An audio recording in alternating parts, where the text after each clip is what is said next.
បាទសូមគោរពជំរាបសួរពុកម៉ែបងប្អូនទាំងអស់គ្នាហើយថ្ងៃនេះគឺខ្ញុំមកនិយាយអំពី FIFA World Cup 2026ទៀតហើយផងដែរពុកម៉ែបងប្អូនហើយសម្រាប់ FIFA World Cup 2026នេះក៏បានឈានចូលមកដល់វគ្គពាក់កណ្ដាលប្រៃព្រាត់ហើយគឺវគ្គ Semi Final ផងដែរពុកម៉ែបងប្អូនដែលនឹងឈានទៅរកវគ្គប្រៃព្រាត់គឺវគ្គ Final ផងដែរហើយសម្រាប់ក្រុមដែលបានឡើងមកវគ្គពាក់កណ្ដាលប្រៃព្រាត់នេះគឺមានដូចជាក្រុមបារាំងត្រូវជួបគ្នាជាមួយនឹងក្រុមអេស្ប៉ាញហើយមួយក្រុមទៀតគឺក្រុមអាសង់ទីនត្រូវជួបជាមួយនឹងក្រុមអង់គ្លេសផងដែរហើយថ្ងៃនេះខ្ញុំចង់ទូទាផងដែរពុកម៉ែបងប្អូនបើសម្រាប់ខ្ញុំគិតថាសម្រាប់គូទី1ហ្នឹងគឺខ្ញុំគិតថាបារាំងការប្រកួតរបស់បារាំងជាមួយនឹងអេស្ប៉ាញខ្ញុំគិតថាក្រុមទាំងពីរនេះក៏សិតសឹងតែជាក្រុមខ្លាំងផងដែរពុកម៉ែបងប្អូនព្រោះថាឡើងមកដល់វគ្គនេះហើយគឺមិនមែនជាក្រុមដែលងាយយកជ័យជំនះរៀងខ្លួនងាយទេពុកម៉ែបងប្អូនសម្រាប់ខ្ញុំនិយាយចេញពីចិត្តខ្ញុំមែនទែនគឺខ្ញុំគិតថាគឺខ្ញុំស្រឡាញ់បារាំងពុកម៉ែបងប្អូនខ្ញុំគិតថាបារាំងគឺអាចយកជ័យជំនះទៅលើក្រុមអេស្ប៉ាញផងដែរព្រោះថាបារាំងគឺស្ថិតិល្អគឺតាំងតែពីលេង World Cup យើងគិតត្រឹមតែ2014មកគឺបារាំងគឺជាក្រុមមួយដែលគឺមិនដែលធ្លាក់នៅតាំងតែពីវគ្គជម្រុះវគ្គក្នុងពូលឬក៏វគ្គ32ក្រុមវគ្គ16ក្រុមនោះទេគឺបារាំងតែងតែធ្វើបានល្អនៅគ្រប់វគ្គតែម្ដងដូចជា World Cup 2026នេះឃើញថាបារាំងគឺការប្រកួតរបស់បារាំងគឺឈ្នះគឺជាហូរហែមករហូតផងដែរមិនថាជានៅក្នុងពូលមិនថាជានៅចែកវគ្គចែកពូលវគ្គ16ក្រុមវគ្គ32ក្រុមទេគឺបារាំងធ្វើបានល្អមែនទែនដែលអាចឈានមកដល់វគ្គពាក់កណ្ដាលប្រៃព្រាត់នេះផងដែរហើយសម្រាប់អេស្ប៉ាញក៏មិនមែនជាក្រុមអន់ដែរប៉ុន្តែបើចិត្តរបស់ខ្ញុំគឺខ្ញុំគិតថាគឺក្រុមបារាំងគឺអាចឡើងទៅវគ្គ Final វគ្គប្រៃព្រាត់ផងដែរហើយសម្រាប់មួយគូទៀតសំទោសបាទ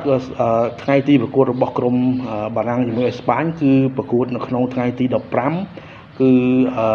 ត្រូវនៅថ្ងៃពុធគឺវេលាម៉ោង2រំលងអាធ្រាត្រផងដែរ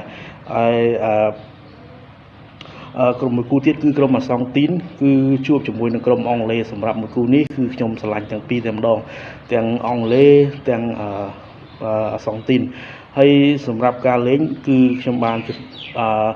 ននិយាយនៅក្នុងវីដេអូមុនហើយគឺអាសង់ទីននិងអង់គ្លេសក៏ជាក្រុមខ្លាំងដែរពុកម៉ែបងប្អូនព្រោះថាក្រុមទាំងពីរនេះគឺជាក្រុមដែលអាចឈានមកដល់វគ្គនេះគឺមិនមែនក្រុមខ្សោយទេគឺសុទ្ធសឹងតែជាក្រុមដែលខ្លាំងបានអាចឡើងមកវគ្គ4ក្រុមចុងក្រោយគឺវគ្គពាក់កណ្ដាលប្រៃព្រាត់នេះផងដែរដែលនឹងឈានទៅរកវគ្គ Final គឺវគ្គប្រៃព្រាត់ផងដែរហើយសម្រាប់ទាំងពីរក្រុមនេះគឺខ្ញុំស្រឡាញ់ដូចគ្នាប៉ុន្តែឲ្យខ្ញុំរើសយកគឺខ្ញុំរើសយកសងទីនព្រោះថាសងទីនគឺស្ថិតិក៏ដូចជាបារាំងដែរគឺការប្រកួតគឺសងទីនគឺមិនដែលចាញ់ទេតាំងពីដូចជា FIFA World Cup 2026នេះផងដែរគឺអាសង់ទីនធ្វើបានល្អមែនទែនគឺទោះបីជាឈ្នះទាំងស្ដាប់ទៅដួសក៏អាសង់ទីនអាចទទួលបានជ័យជំនះផងដែរពុកម៉ែបងប្អូនដូច្នេះខ្ញុំគិតថាអាសង់ទីនគឺអាចឡើងទៅវគ្គFinal គឺវគ្គ2ក្រុមចុងក្រោយគឺវគ្គប្រៃព្រាត់នឹងឯងពុកម៉ែបងប្អូនហើយបើសិនជាបារាំងអានេះគឺជាការវិភាគរបស់ខ្ញុំទេបើសិនជាបារាំងឡើងមកជាមួយអាសង់ទីននៅ FIFA World Cup 2026នេះគឺជារឿងដែលល្អមែនទែនដែល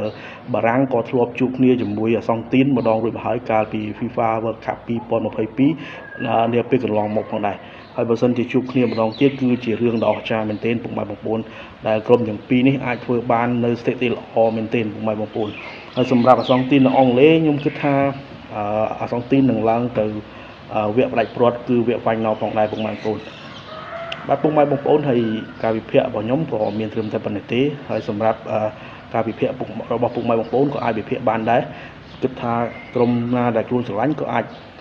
វិភាគបានផងដែរពុកម៉ែបងប្អូនហើយវីដេអូរបស់ខ្ញុំក៏មានត្រឹមតែប៉ុណ្ណេះទេបើសិនជាពុកម៉ែបងប្អូនស្រឡាញ់នៅ